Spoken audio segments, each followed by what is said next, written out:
eza makambo nzambe ya makambo spirituel. Un homme de Dieu à cause à la mutu oyo azali koyoka pasi ya bato. Il travaille pour les gens. Il se donne pour les autres. Ce n'est pas pour lui. Il travaille pour Dieu. Mais c'est Dieu qui paye. C'est Dieu qui va lui bénir en tant que serviteur.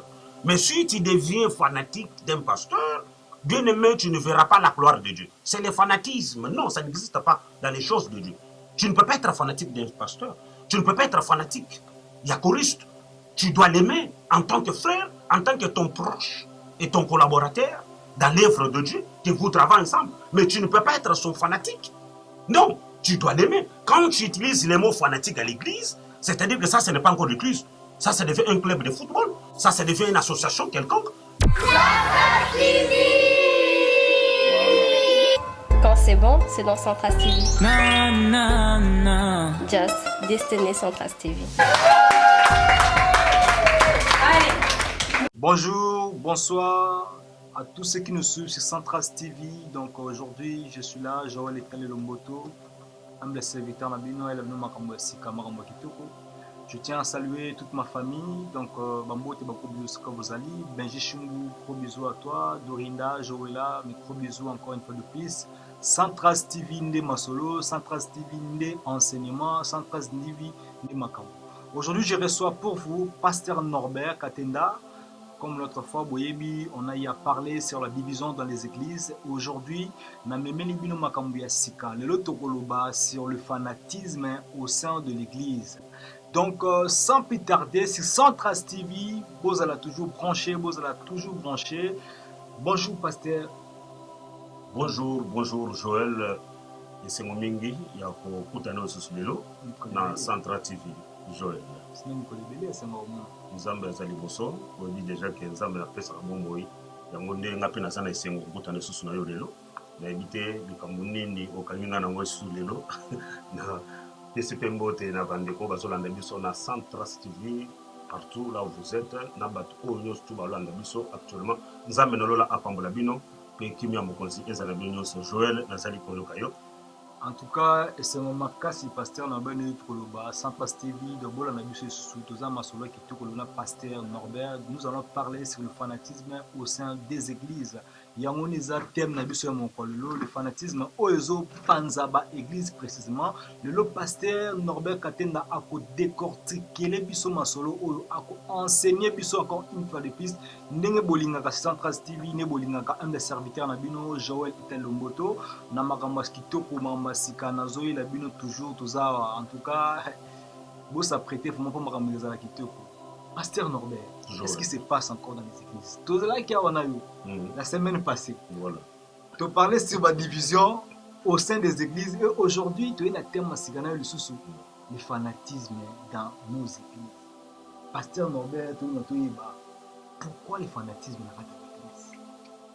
Bon, Joël n'a pas biso déjà que taliso que nzambe na lola apambola bande ko baso landa biso que boza la béni parce que lelo nzambe akopambola ya famille moko pambe akopambola mutu moko na kati na mokili oyo wazolanda biso ndeko Joël na monité que problème ezalité fanatisme ezana na kati église te etango zoloba que lelo yo fanatisme nazo mona fanatisme na église te bato tu ba ya na église ba bondela nzambe bazo koluka elongi na nzambe na bango nazomona problème ya fanatisme te est-ce que fanatisme eza watu nazomona fanatisme te Joël na kati ya église bato tu bayaka na église kokumisa nzambe me nazomona fanatisme te na kati ya église. Vraiment wana eza réponse pesi biso me na bato oyo bazolanda biso bayebi ke fanatisme ekoti mingi na kati ya église et puis naza na ndeko na nga moko aza na Hollande grâce atunaki nga eloko na bino nga mais tonton pourquoi il y a tant de fanatisme dans nos églises surtout nos églises africaines? Ça existe pourquoi? Tous les gens aujourd'hui dans notre pays, Pasteur Norbert, Batou Bakinaga, na église pour chercher Christ ou pour chercher leur propre intérêt. Na yoki déjà motuna ozotuna ke lelo oyo tango Batou Bakinaga église, bazokende na église pour na koluka ba intérêt na bango personnel ou bien bazokende na église pour na koluka Christ. Alors wana na kolinga ko talisa yo que na bandeko bazali kolanda biso ke tango zoloba ke lelo o bato bakendaka na église bato na basoka na église banani basa bandimi pasteur peut azoker une église. Bah tout une église, bah ça va peuple de Dieu. Bah y a qu'une église, on a fanatisme. Bah y a qu'une église, on a comme une ensemble. D'abord, il faut d'abord qu'on y ait déjà que tant que bato besoin d'église, il faut d'abord qu'il déjà église. C'est quoi? Parce que la fois passée, na mission to sala kinayo, ou yambaki ngai awa na santé vi pona makamo to sala vi pona ba division, to tali sali déjà que ba oyo ba yaka na église baza ba fidèle. Mais tant que ba fidèle besoin une église, ba yaka na église pona kozala eh ben na ba intérêt personnel te o bazala ba fanatique. D'abord wana na kolinga toujours parce que na linga mingi tant na solo la na linga kolobaka mingi na kati ya ba verset biblique. Yebisa ko deja ngani na mingi totanga mukana nzambe to ka deja ke mukana na nzambe ko yebisa biso nini par rapport ya ba ndimi o baza ko l'église ba fidèle baza ko l'église na ba passé o baza ko yamba ba fidèle l'église en tant que ba prédicateur wana to linga totanga na bible to ka mukana nzambe so yebisa biso nini comme ça sikoyo na kota siko na mozendo ya ko sosola mutuna otuni que fanatisme na kati est-ce que c'est intérêt personnel ou pas, ce n'est pas intérêt personnel ou bien bazali ko ya pona ko Christ. Wana tokende kotanga na Luc chapitre 14 na kosenga na bandeko bazali kolanda biso bokozwa pe ba Bible na bino. Luc chapitre 14 eza na Nouveau Testament. Wana tokoki kobanda kotanga à partir ya verset 26 parce que beaucoup banango à partir du 5e verset beaucoup loko nini mokana nzambe ezali kolobela biso en tant que peuple de Dieu, en tant que batou oyo bazali ko pusana liboso ya nzambe toyeba ke qu'est-ce qu'on peut faire en tant que église. Nazali kotanga à partir du 26e verset, je lis au nom de notre Seigneur Jésus-Christ. Alors 26e verset nous dit ceci: si quelqu'un vient à moi et s'il n'est pas son père, sa mère, sa femme, ses enfants, ses frères et ses sœurs et même son propre vie, il ne peut pas être mon disciple. Ça, c'est Jésus-Christ qui parle. Donc, là, je parle en tant que serviteur de Dieu pour répondre à la question que batu bazali ko kende na église ezali pona ba intérêt na bango personnel ou pona intérêt na bango personnalité. Alors Bible ezali ko tresse bisonini awanalik à partir du 14e verset parce que j'aime bien toujours partager avec nos bien-aimés qui nous suivent à partir de la Bible pour tout verset ezali ko le bisonini. Alors je comprends à Jésus azali ko lobani ce qui mutu azali ko epananga parce que quand nous venons à l'église tozo kende pona kota la mutu te tozo kende pona kota la pasteur te tozo kende pona kota la ba chanteur te tozo kende na église parce que tozali ba disciple de Jésus-Christ de Joël. Vous comprenez? Tozali ba disciple de Jésus-Christ. Mais tant que tozo kende église, tozo kende pona ko bondela, tozo kende pona ko solola nzambe oyo asali biso tozala ba disciple na ye parce que nous sommes des disciples de Jésus-Christ. Mais écoutez maintenant Jésus-Christ qui est le maître de l'église, qui est leader. Il y a église, yokaninga asali ko loba. Na ba disciple o basali ko pemela, c'est-à-dire bandimi. O basali ko na église. Il y a déjà bango que ceux qui osent pas y n'engaient. Donc, c'est-à-dire que au côté là, nous intérêt na yote, Joël. Au côté là, nous intérêt na yote. D'abord, azali ko bisa bango déjà que tant au koya, d'abord yo mutu, bosana nanu cause la fanatique. Famille na yo, mwasi na yo, bana na yo, baser na yo, même na vie na yo personnelle. C'est-à-dire que quand il parle de la vie personnelle, ici dans les versets que je viens de lire, Joël, Azali Koloba déjà que Moutouye Moko, Akobo Sanano Oye Azali. C'est-à-dire que tu dois d'abord enlever l'orgueil. Que Nasa Moutouboye, Naso Kendepo Bamonangai, Naso Kendepo dans se présenter à l'église. Non, tu dois enlever cet orgueil. Yakoloba ke, Naïne Nazaboy, Nazam, famille Nangai Zaboy. Moi si Nanga Azaboy. Donc ce n'est pas ça l'objectif. Et Jésus nous dit, il faut oublier.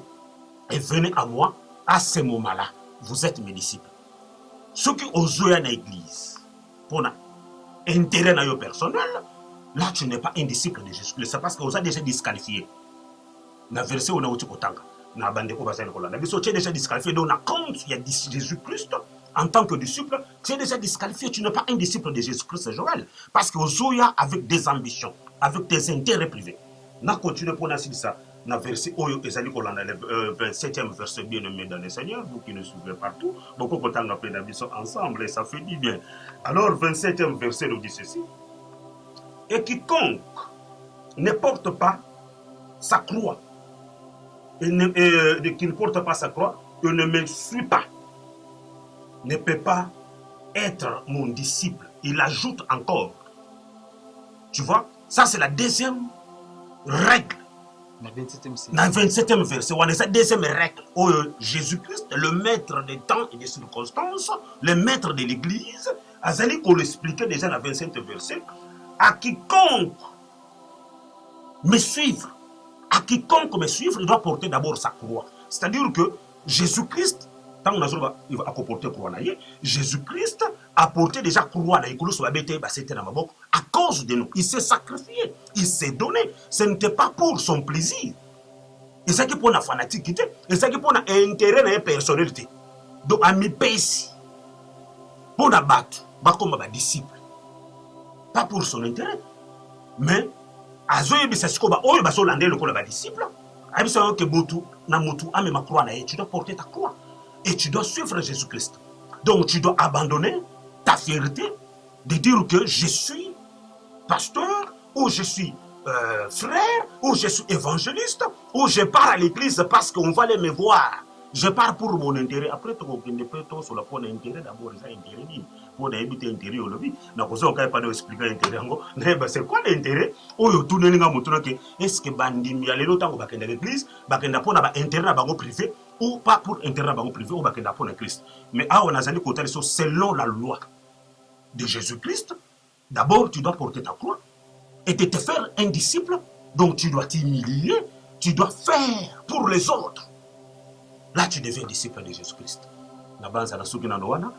Toujours la continuité à Massola Bisso, on est sur Centras TV. Je tiens à saluer une fois de plus Destiny jusqu'à Bambo Tessugozali, ainsi que toute ta famille. Donc, gros bisous. Je salue aussi mon pasteur, mon mentor, pasteur Eric Tinkoukou. Ministère amène toujours Makasi Bende Le Koyate. Pasteur, oui, bisogi, toujours le basirba intérêt parce que nous voyons aujourd'hui, Batubazo Linga Mingi, Mamate a ozo sepelisa. Oui, Mamate a oya Gamako, moi, pesa moi, coup de pouce, on a battu Balinga Mingi. Si comme Batu, Bazo comme appelle fan club, il y a un pasteur à cause de ça. Bon, c'est-à-dire que nous tout le temps, on a besoin d'une église, donc tout le monde va fidèle, on a besoin d'une église bandimi. Ceux qui ont besoin d'une église, donc on a comprendre que c'est-à-dire que ça bandimi mususu, il y a un fanatique, il y a pasteur. Bandimi mususu, il y a un fanatique, il y a pasteur dans Matéa. Et puis mususu, il y a un mutu na yebi, il y a un yeboué, il y a un yeboué. Parce que y a un yeboué. Même le pasteur, bazotéa, enseignement, si fanatisme de yemo pasteur a créé déjà idéologie fanatisme avec non. Il y a une beauté, tout peut-être, tu as besoin de boire.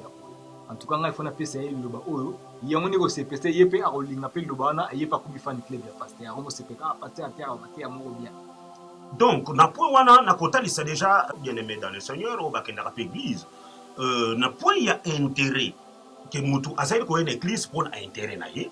Ndike lobi azo ya église pour na libala. Mutu susu azo une église pour na babala ye ou bien azo musala ou bien azo quelque chose, n'est-ce pas?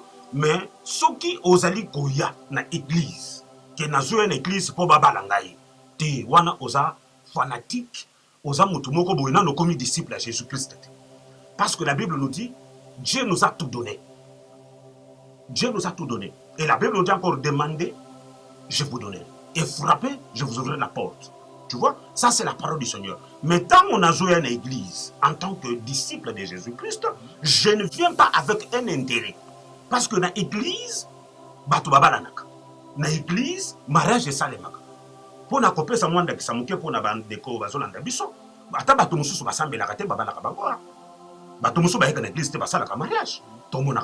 Ce n'est pas parce que dans une église parce que bakobala bali. Non, ça tu n'es pas un fidèle, tu n'es pas un disciple. Donc c'est ça ba intérêt si j'ai bien compris que batomuso basali ko ya pona ba intérêt privé. Intérêt sur une église so ki babali ngai. Mais ceux qui babali yo après au rien sur une église donc ya ki po babala yo donc église ezali lié te o batu basai babali saka batu. Église ezali place te basangi saka basere na ba frère po basala ekobo. Non. Ce qui est un pasteur, parce que j'ai entendu tout à l'heure, au début que les pasteur Moussoussou, à cause de l'église, ça a moins influence, moi comme beaucoup influencé bandimi Moussoussou na kati église amoni ki oyo na oyo so na influencé bango na so na bango boye bakotika na bafana na ngai. Non, Ce qui pasteur azosa la biloko nengona, ce n'est pas un homme de Dieu. Il n'est pas appelé de servir le Seigneur. C'est-à-dire que azali wana na ba intérêt na privé ou ayeli ko sali nzambe musala. C'est pourquoi la fois passée je t'avais expliqué na émission to sala qui il y a division na kati na église. Mutu wana azoya na intérêt na privé, c'est-à-dire ozo sali nzambe musala, c'est-à-dire que pour na poche na yo pour ozo mbongo. Tu vois? Mais nzambe a bengi biso pour tozala na logique oyo na uti kotanga awa. Donc tu dois être brisé, c'est ce que j'appelle le brisement. Tu dois être brisé. Alors au côté il y a le bananzambe, au côté là qui s'abana nzambe ndenge nini bakoyi kokoma, n'est-ce pas? Alors à ce moment-là, nzambe akopambola. Ce que oza musali na nzambe, ozolinga komema bato na vision mususu o eza nzambe te. Donc tu n'es pas un homme de Dieu et tu ne connais pas ce que tu es en train de faire. Donc tu es en dehors, tu as besoin que balengi sayo na lengi tozali ko solo na yo awa bande ko baso ko landa biso ce que ozali musali na nzambe, ce que ozali intercesseur, ce que ozali intercesseur. Mais tant aux une église pour une bête quelconque privée, ozali nzambe te et nzambe akopambola yo te. Donc alors tu dois devenir un disciple, tu dois porter ta croix. Donc tu dois faire en sorte que Batouba Mona Keno, frère junior, azali nzambe ayaka na église pour un intérêt privé. Tu vois? Mais tant que tu ne viendras pas à l'église, ça veut dire que tu n'étais pas là pour prier le Seigneur. C'est pourquoi tu vois beaucoup de gens souffrent.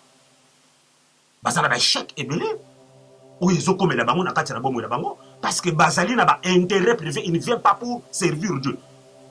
Parce que s'il dit que venez à moi, tout ce que vous faites, que je vous donne du repos. Mais le moment que je suis fidèle et disciple de Jésus-Christ, c'est-à-dire j'ai tout, Dieu m'a tout donné, je n'ai pas besoin d'intérêt, mais je reste fidèle avec Jésus et je dois attendre jusqu'à ce que la promesse de Jésus-Christ qu'il m'a promis, jusqu'à ce que je dois palper cette promesse-là.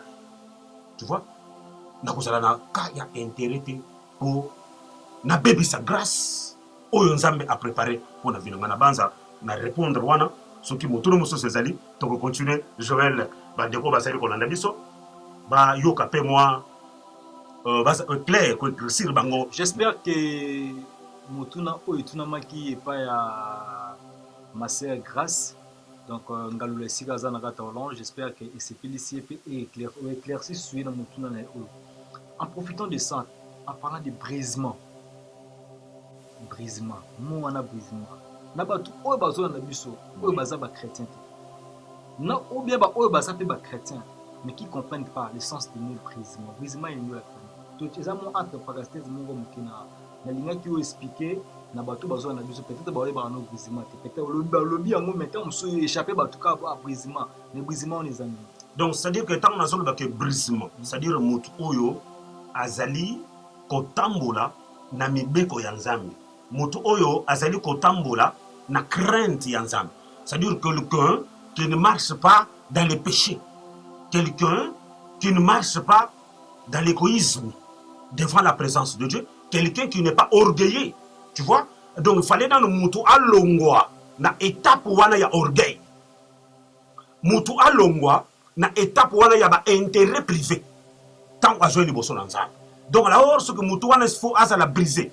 Ce que j'appelle dans d'autres sens, Moutouana, il faut se repentir. Qu'il reçoit réellement Seigneur, qu'il reçoit Jésus-Christ comme Seigneur dans sa vie, qu'il marche dans la droiture, dans les principes de Dieu. Que le Saint-Esprit commence à conduire la personne. Qu'on sent la présence du Saint-Esprit à la personne en question, qu'on appelle Moundimi, ou frère, ou pasteur. Que cet orgueil-là, ils allaient influencer Batouté na présence ensemble. Donc, ils allaient influencer Batou na biloko oyo za pona intérêt privé pour bamona yo. Donc, brisement, c'est de quitter ce monde-là d'orgueil, de quitter ce monde-là de jalousie, de quitter ce monde-là de la haine, de quitter ce monde-là de la trahison, de trahir, diaboliser les gens, même dans l'église, même dans la société, comme tu dis. C'est qui ne vient pas de l'église, n'est-ce pas? Ce sont toujours des frères. C'est nos frères aussi. Parce que nous sommes là pour aller les faire aussi les disciples de Jésus-Christ. Tant que vous recevoir un message, vous avez serviteur, vous avez partenaire dans l'église. Mais ceux qui osali, partenaire osungaka musala nzambe osungaka pasteur na ba bien na yo, mais ne faut pas kozala orgueilleux parce que c'est moi qui a acheté église, c'est moi nde nasombaki ba instrument oyo, nga nde nasombaki ba uniforme oyo pona clip ya sere na biso na église. Ce n'est pas parce que nayembaka soki naza na église te église yango ekozala, mais cet orgueil là tu dois être brisé de cet esprit là charnel. Tu vois? Donc là, je trouve les 15 fruits du péché na kati ya mutu oyo o azali ko bengama serviteur de Dieu ou chantre de l'Éternel ou mondimi ayaka na église, parce que ba fidèle pe baza na responsabilité munene na kati na église en dehors des serviteurs de Dieu. Baza pe ba serviteur, mais orgueil wana, c'est ça que j'appelle, il faut mutu azala briser. Aya ekelamu ya sika alongwa nanu na bomoto qu'il vit comme un homme spirituel, qu'on sent quelque chose de fraîche. Voilà. Vraiment, pour tous ceux qui nous suivent sur Centras TV, brisement, le mot brisement veut tout simplement nous expliquer il faut abandonner. Abandonner le mal, abandonner le péché, abandonner l'orgueil. Tout les hommes même na mabe, na lisumu, na bossa, la logo da mabe, brisement. Donc, ça fait plaisir aussi na bateau dans le Centras TV, na bandeko nyonso toutes les fidèles de l'église Tempête, Dr. Pessimino Bamboki et Sika Bouzali. Ndé tozaki le na pasteur Norbert Katenda, sans oublier aussi l'album nae, donc ils ont déjà la marché pour na bao nyon surtout balingaka pasteur Norbert Katenda, Zila Moudi, donc bao nyon surtout banzema kitoko ça. Banzema kitoko ça, hein pasteur, donc banzema kitoko ça. Donc bokota bo pesa ba message na bino, ya ba félicitations, bo pesa ba message na bino, o nyon surtout ya ba encouragement, ba remarque na bino et ko pesa sur malamu mingi. Mais pasteur Norbert, dites-nous un peu, sans cette repentance, existe encore dans les chrétiens? Il y a le vraiment. Eh bien, Joël, d'abord, est-ce que repentance est allée coexister pour les fidèles à l'élo? Donc, repentance, d'abord, il faut que quand on parle déjà de repentance, ça veut dire quoi? De repentance, c'est ça la définition. Ça veut dire que Mout Oyo, basali ko benga yeke muto à se repentir, c'est-à-dire que quelqu'un qui vivait dans les péchés, quelqu'un qui était dans le monde des ténèbres, muto oyo ayebaki nzambe tu, quelqu'un qui était dans la brousse. Mais le moment qu'il vient en Jésus-Christ, avant qu'on l'appelle disciple, d'abord la personne doit se repentir, il doit devenir une nouvelle créature devant Dieu. C'est ce que j'appelle la repentance. Ça veut dire quoi la repentance? Tango mutu azali ko yamba Yesu lokola mobikisi, mutu wana azali ko bongo la motema na ye, azali ko pesa mokongo na makambo o ya mabe, azali ko ya ekelamu ya sika liboso na Nzambe. Qui veut dire mutu azali ko tubela masumu oyo asalaki tango azalaki na mokili, c'est-à-dire na mokili, parce que bande ko ba comprendre tango to ba mokili batu ba ko monete mokili, c'est-à-dire quoi? Ça veut dire que dans le monde spirituel Moutou Azalaki dans les camps de diable, Azalaki contrôlé par Lucifer, Azalaki contrôlé par les démons. Alors, tango aïe et païna Yesu, boté aïe païna Zambé, Moutou wana a pour se repentir na ba péché oyo Azalaki. Vous voyez? Et repentance, Moutou Azalaki nganga, Azalaki na ba kisi nanda kunaye, mais tango ayambi Yesu lokola mokonsi, et la personne doit se repentir. Il doit donner tous les magies qu'il a, il doit confesser ses péchés, bien entendu, pour que Akoma et que la Mouyasika. Et la repentance, même aujourd'hui, Batou Bazali ko se repentir. C'est-à-dire, dans d'autres termes, je dirais que Ezali devoir, il y a Mokambi à église. Ezali devoir, il y a pasteur. Parce que tant que Moutou Azali ko yamba Yesu a commis l'église avant d'ina katina ban, donc c'est le devoir des pasteurs de prêcher des prédications qui ramènent et qui va ramener la personne dans les repentances. Tu vois? À côté, Yama, lolenge nini mutu akoki mamabe, lolenge nini mutu akoki tika ekobo, lolenge nini mutu akoki tika koswani sabatu, lolenge nini mutu akoki kobimana vie ya kudabolise batu. Vous voyez? Kotika kindoki, je viens, je me répands devant Dieu, j'abandonne la sorcellerie na maboko ya nzambe nzambe asungai. Donc, esika wana boko mema mutu liboso ya nzambe, boko bondele pa mutu wana, et même aujourd'hui, batu bazali ko se repentir, mon frère. C'est vrai. Joël, oui. Bato bazali ko se repentir. Le moment que la parole de Dieu est prêchée et les gens reçoivent cette parole et la parole de Dieu commence à faire leur travail dans leur cœur et ces gens-là se répandent, ils viennent devant la présence de Dieu avec leurs problèmes. baye pa na nzambe na makambo na bango. Et tous les jours, bandimi bazali koya na makambo na bango devant nzambe na bango bazali ko se repentir. Bazali pe ko recevoir Jésus-Christ comme Seigneur et Sauveur. La preuve en est que les oyo bato bazali ko se repentir parce que église ezali ko bota ma jour au jour. Le banzambe ezali ko te ma jour au jour. Bandimi bazali koya na kati na église ona baza bandimi esika, ça veut dire que la repentance est là. Mais tu as une question moko. Nous avons un frère moko azana allemand comme un ingénieur Fly Flaga, donc Odi Lomboto Nakata Bundes, mes salutations. Avec une question moko. Est-ce que les lots batu baza encore la confiance auprès de pasteur pour nous reconnaître sa repentance? Ben tout justement. Par rapport à ma maison, par rapport à ma cambu où ils ont les cas dans le monde du le loyo. Toujours on a et des fois tous ces actes là des fois aussi na basal nzambe toko généraliser mais des fois les autres ça bat moi confiance wana que même dans quatre église quelqu'un qui vit qui prie son Dieu mais azana du mal il a pour confesser quelque chose pour confesser ma bête pour confesser les camo et pas pasteur mais c'est dit à quoi donc nako répondre question ana tranquillement. Pour expliquer bandeko bazali ko langiso batu bazali ko ya pena ba problème na bango e pa basali nzambe bazali ko se repentir bien sûr que ba se repentir pe mosali nzambe abondele pona mutu wana pe mutu wana azui lobiko parce que la Bible nous dit venez à moi tous qui est fatigué je vous donnerai du repos tant ozana charge ya masumu ebele na kati nzoto na yo tant ozana charge ya ekobo osalaka na kati na bina yo ata soki yo moko bondele moni ke kawana ezaka moko eza makasi ezaka moko eza majeur ezo singa ke bachelo loboko babonela pona yo ko balongola milimo oyo evandi na kati ya vida parce qu'il y a d'autres personnes qui est possédées par des esprits impurs. Mutu mususu azali possédé na esprit ya lokuta mutu mususu azali possédé na esprit ya division ya kodiaboliser ba ya séparation ayibi aza conscient que ne naza boye so na koti na faye ya bat oyo na kompanza bango na kodiviser bango mais ayibi déjà défaut na yo wana que ne naza boye naza animé par notre esprit. Ce n'est pas moi qui fais, mais c'est l'esprit qui habite à moi qui fait ces choses. Parce que ce que même dans l'hébreu, on voit que déjà dans l'hébreu, tout ce que je fais, ce n'est pas moi qui le fais, mais c'est l'esprit mauvais qui habite à moi qui me pousse de faire tout ce que je suis en train de faire. Et la personne en question qui parle de ces choses-là, azana besoin, yakuya et pas ya mosali nanzambe, a toubé la makambo azanango, mosali nanzambe akobonde la ponaye, a cause de délivrance naye, pas nzambe akosala. Alors, tant aux autres, qu'est-ce que le oyo? Parce qu'on a confiance que les fois basal ensemble pour que nous pourquoi il y a aussi d'autres serviteurs de Dieu aujourd'hui oyo bazalaka na makasité ya ko garder ba secret ya batu tu vois quoi donc c'est à dire que mutu wana comportement na yi sa façon de vivre oui mais que tant tozana musala nzambe benga biso chacun de nous on a des comportements différents on a encore d'autres façons de agir et d'autres façons de réfléchir. Et ça, bato mususu ba bomba kama kamba batute.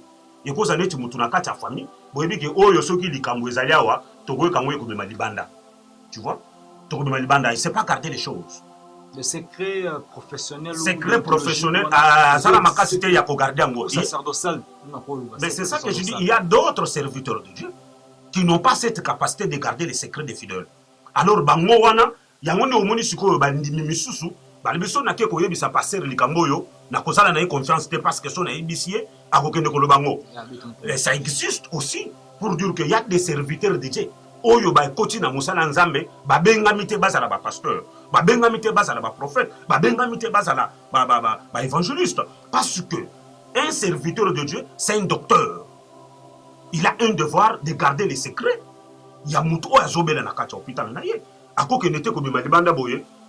Ake ko yebisa batu ke boyebi patient na nga wana azalaka na sida patient na nga wana azalaka na tension patient na nga wana azalaka na cancer il ne peut pas le dire et c'est le secret oyo ayebi na patient na ye azali ko pesa ye ba traitement c'est comme pasteur aussi dans l'église tant mutu azoya na likambo ko yebisa yo likambo na yo donc tu dois garder les secrets okobondela na mutu wana okobimisa ngo liboso ba tuté mais il y a d'autres serviteurs de Dieu oyo zomona que Église misusu ezo panzana à cause ya ba faux serviteurs ba regarder makambo ba tuté tant ozana bureau osoli na frère ou sœur likambo na ye aye ko tubela ko yebisa yo en tant que serviteur de Dieu azali ko ya pona ko loka protection divine azali koluka protection divine que le Saint-Esprit ezala na contrôle na vie na ye parce que oza serviteur de Dieu il te fait confiance likambo oyo na kuku pe abondeli tango sera bimi akei mais un homme de Dieu devant l'église bato bavandi azoteya makambo ya ser wana ayebisaki ye basaki bambi bale na biyo pe azoloba yango pe atelemisi pe ser wana na miso ya bato o ser telema naloba likambo na or que eza makambo osolaki na secret mais tu ne peux pas venir devant les gens pour parler kotia mutu wana en public donc ozokimisa nasisa wana ozokimisa na kozala wana ozokimisa mondimi wana na kati na église eza soni mais makambo na bisa pas ndenge alobi yango liboso bato donc tu n'es pas un bon serviteur ozali ko détruire bergerie ce sont des loups dans l'église bango wana nde ozomona bato mosusu alobi so na ezala likambo nango si je parle je dis à pasteur je sais pas si pasteur peut garder ses secrets ou bien pasteur peut parler encore à d'autres personnes mais il y a des serviteurs de Dieu comme ça qui fait affaiblir des fidèles de venir voir d'autres hommes de Dieu. Donc, pardon. En parlant de sang, donc, pour la repentance, il faut plus yomoro ke neboboni la nzambe na kata chambre na yo ko ke nekolo ba na nzambe. Non, je n'ai pas dit ça. Mais ceux qui le ba na nzambe belé bazo pour regarder confiance te. Dites à nous confiance au pesa na nzambe. Repentance malampe, nous nazali comme repentir et que ma moko na boma na kata mutema to quelque chose moko boye et que malamu na kende ko boni la nzambe ngai na nzambe na se repentir devant Dieu que je viens me repentir devant l'homme. Il y a d'abord d'autres choses. Tu vois, quand la Bible nous dit qu'il y a des serviteurs de Dieu, ça veut dire que Azali, Nzambe a placé une place pour le peuple. Pour y ne akopambu, yende akobikisa. C'est comme Jésus-Christ. Les disciples, on reconnaître que pasteur c'est un bon serviteur de Dieu qui peut garder le secret. Okoyeba mosali na Nzambe, na ndenge azotambola pe na ndenge bisaleli. Tu vois? Donc, quand il y a des remarques qu'on a déjà fait à cet homme de Dieu-là, et ça peut être témoignage, un comportement. Donc, parce que nous avons surtout un comportement, nous avons une façon de faire. Mais ceux qui ont gardé ce secret, ils ont confiance.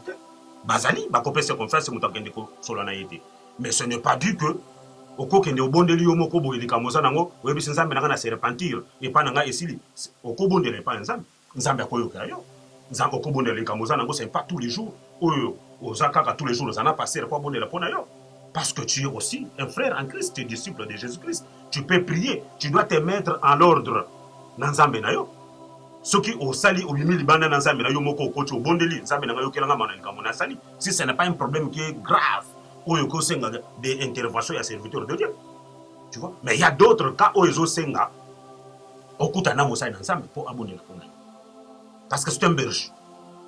Justement, le pasteur Bastien Nanzan et Bazaba Berger, le thème de la qui c'est fanatisme dans nos églises. Tout le qui vous décortiquer, on a pasteur Norbert Katenda expliqué, enseigné encore plus.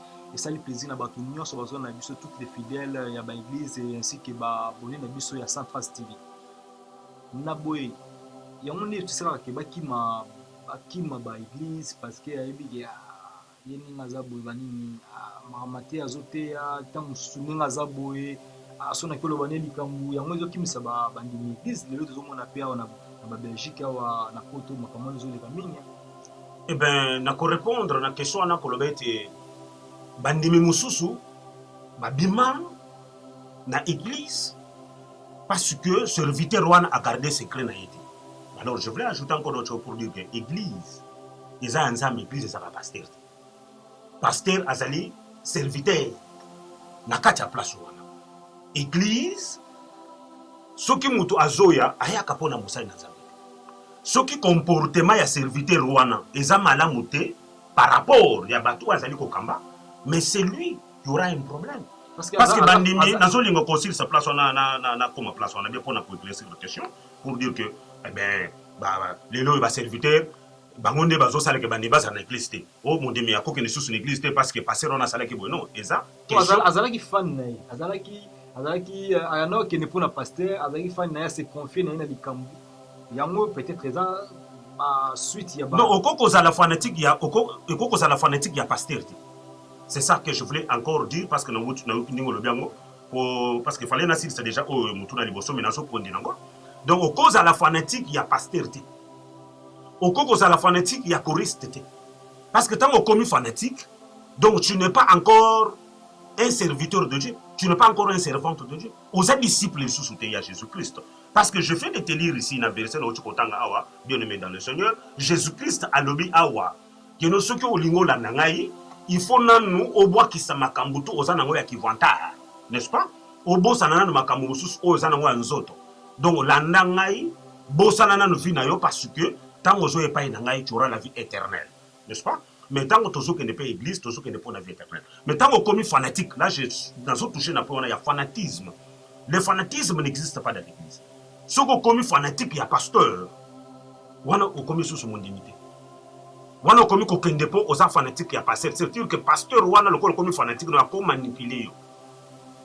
À quoi utiliser parce que aux a déjà fanatiques d'ailleurs, aux a fan. Ayebi makamuna ye ayebi ka passer ayebi ta muselo boye ya mona ngata msokana quelque part tant musna likamoko boye pasteur bomba après ya mo efera mama. Non, le fanatisme, dans ce sens on a fanatisme. Fanatisme, il y a pasteur. Ceux qui m'ont mis au commis fanatique, il y a pasteur au bomi. Au calling a pasteur en tant que frère, en tant que berger, en tant que mokanda lingomba. Parce qu'azali mutu oyo azali côté yo le bananza. Okolingaye, comme la Bible dit, aimez-vous les uns les autres dans l'amour du Christ. Je t'aime en tant que pasteur, je t'aime en tant que prophète, je t'aime en tant qu'évangéliste, mais je ne suis pas ton fanatique. Être fanatique, c'est-à-dire que na cause d'être fanatique, il y a joueur moko boya beta kabal. Na cause de la fanatique, il y a équipe, un club. Dans sa fanatique, il y a association. Dans sa fanatique, il y a un musicien. Tu vois ce que je veux dire? Exemple, il y a fanatique. Dans sa fanatique, il y a orchestre. Dans sa fanatique, il y a moto interne. Mais dans l'église, ça n'existe pas ça. Non, dans l'église, ça existe, mais peut-être que ce n'est pas visible. Non, ça n'existe pas. Non, ça n'existe pas être fanatique. Il y a des fois, là, ça se voit avec les fans. Mais l'église, ça se voit par les actes. Mais Nazali ko corriger yango, Nazali ko loba mot clair. Ça n'existe pas. J'enseigne. Il n'y a pas de fanatisme dans les choses de Dieu. Au cause de la fanatique, il y a pasteur. Parce que ceux qui sont fanatiques à pasteur, ceux qui passent à Salimabé, jamais qu'on condamne pasteur. Jamais au coco te laïe parce que vous êtes fanatique. Il n'y a pas de fanatisme. Le bino le pasteur Bolinga ba condamné, le Bible le dit que ne touchez pas mes ouais. Donc le verset wana ne touchez pas mes prophètes et comment le rôle la verset moko boy. Donc ce que lingo le ba quelque chose nous donc c'est même pasteur notre droitier. Ah, on ne touche pas mes prophètes. Donc tu ne peux pas parler quelque chose, tu ne peux pas dire pasteur que non. Le logo sali boy papa tant musoza dans la tête, tant musoza rectifier ça. Le commandement dans ça. Je viens d'expliquer et je récapitule mes mots et je n'ai pas pesé un mot propre. Au cause de la fanatique, il y a motuté. Ceux qui ont commis fanatique ou église, il y a des fanatisme, et ça clair, et ça m'a comme spirituel. Un homme de Dieu, à cause de la motu oyo, azali koyo kapasi yabatu. Il travaille pour les gens.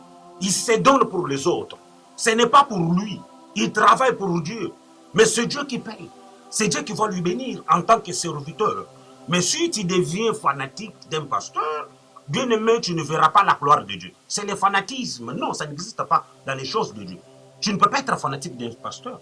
Tu ne peux pas être fanatique. Il y a choriste. Tu dois l'aimer en tant que frère, en tant que ton proche et ton collaborateur dans l'œuvre de Dieu, que vous travaillez ensemble. Mais tu ne peux pas être son fanatique. Non, tu dois l'aimer. Quand tu utilises les mots fanatique à l'église, c'est-à-dire que ça, ce n'est pas encore l'église. Ça devient un club de football. Ça devient une association quelconque.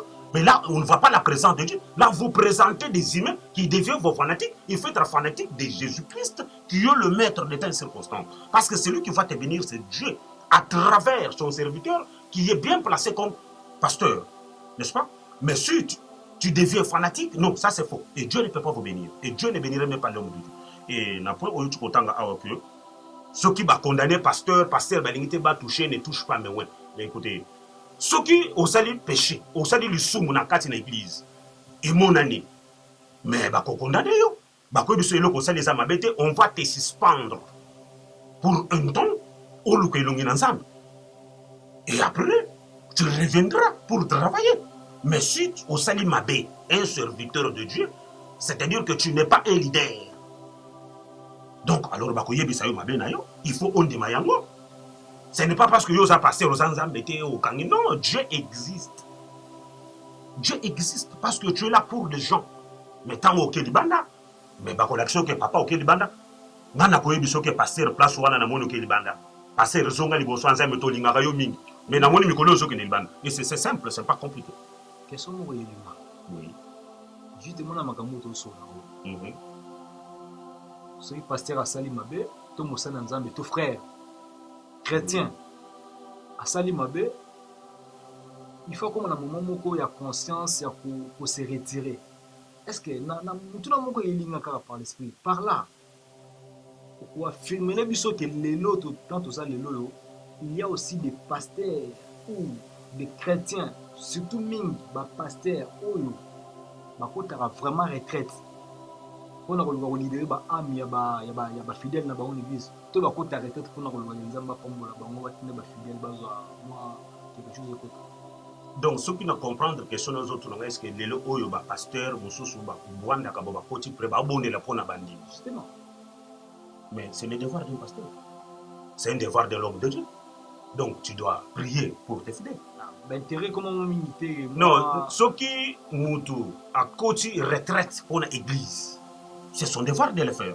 Parce que a bengami bongo pour azala na service ya batu. Donc akoyeba makambo le kana na kati ya batu na église. Akoyeba citation ya batu. Il y a d'autres personnes à cause de likambo maladie, il y a mutu mususu à cause de problème ya kobote sate, mutu mususu à cause de problème musale zongo na nate, mutu mususu à cause de ba difficulté songolo pakala, asali ba démarche koti ba CV kotaka me ba zoka yete, me ba kawana. Bakoyebisa mokambi. Papa nazoluka musana nazomona te tala ba CV na ngai sa bona bona. L'homme de Dieu doit prendre le temps de prier pour que Dieu ouvre les portes. On a battu au basali pour travailler dans l'église au basali pour bonner ensemble. Et bien voilà, c'est les devoirs de l'homme de Dieu, des frères. À cause de ça, on va bonner là, bien sûr. On va bonner là. Et ça, c'est vrai. Et les hommes de Dieu prient pour les fidèles. Ils prient, ils gênent aussi pour l'église. Ils gênent aussi pour les cas des problèmes. Mais c'est ça que j'explique. Le temps, c'est le temps que Dieu est en train de faire encore. Nabat Oyo, basali pour bonner la ponaye. Dieu fait encore. À expliquer qu'il n'y a pas de fanatisme. Il n'y a pas de club. Aujourd'hui, église, et ça dit qu'on continue, église, et ça dit qu'on fonctionne. Ce qui m'a dit qu'on a un intérêt privé, ce n'est pas quelqu'un qui vient pour chercher la gloire de Dieu dans sa vie. À ce qu'on a matériel, mais à cause de Dieu de la Bible, à cause humilier, il y a propre. Puis qu'on allait ridiculiser, il y a propre parce que notre Dieu, c'est un Dieu qui frappe encore. Voilà, ça fait plaisir yakoyoka lisusu pasteur Norbert Katenda ko enseigner biso le bananzambe parce que thème na biso le zalaki sur le fanatisme dans nos églises.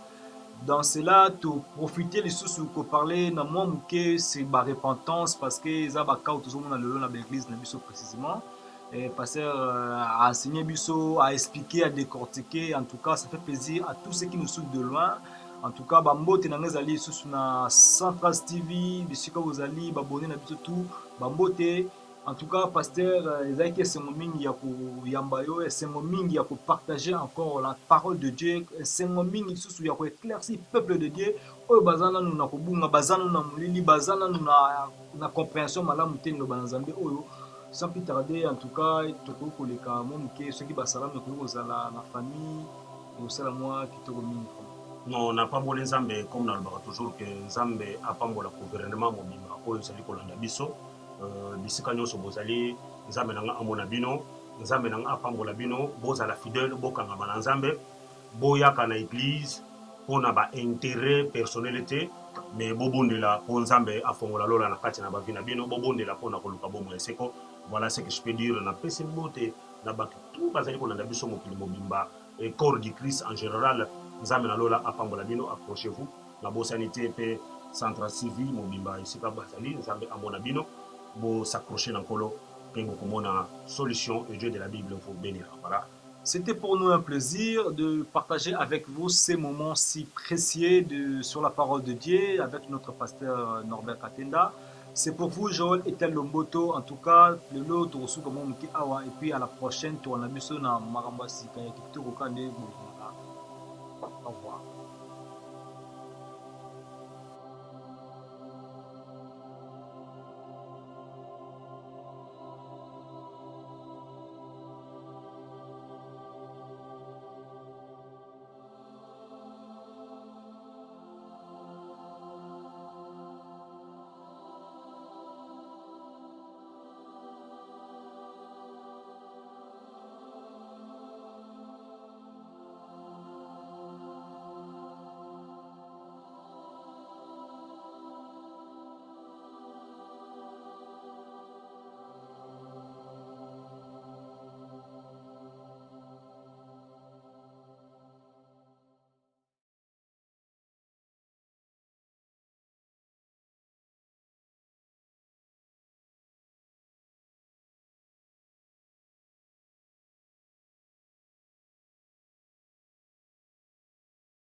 c'est bon, c'est dans Centras TV.